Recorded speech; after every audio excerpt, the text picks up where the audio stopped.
Hello mga loves! Healthy options, budol tayo today. Oh, kita nyo, na-slice ko na yung romaine. Yung tomatoes, gusto kasi malalaking tomatoes talaga mga loves. Kaya gusto ko yung tomatoes dito. Ayan oh, nag-slice na ako. Para ready na siya sa ano ko.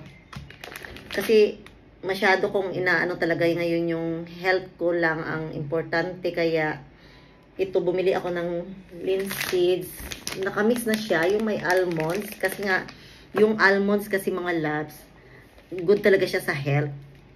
So, ito ano na to, powder na siya. So, nakamix na siya. Tapos, may sunflower seeds, may almonds, tapos may linseeds. Yan, oh.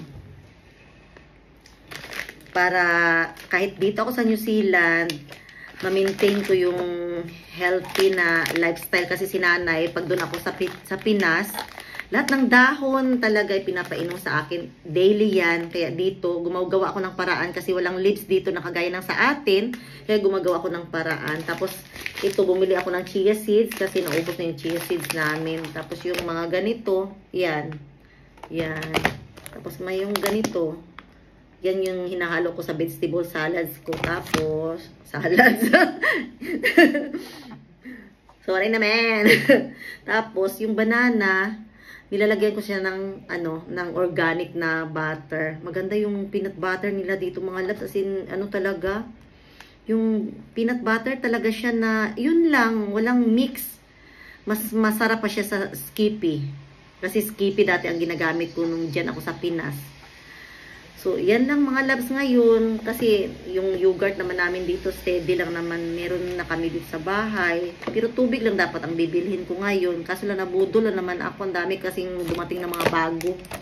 Kaya kung ano yung kulang dito sa bahay, sa grocery namin, ay binili ko na. So, see you. Kasi kakain na ako. Excited na ako dito sa mga healthy na. Ito yung dinner ko ngayon. Hindi ako kakain ng iba. At saka, nag-out na ako sa chocolates. Kasi dati, yung palagi kong binabantay yung mga chocolates. Ngayon, papatayin ko na yung chocolates sa buhay ko. Hindi ko na siya ilalab. See you! Until next time! Budol tayo ulit! Bye!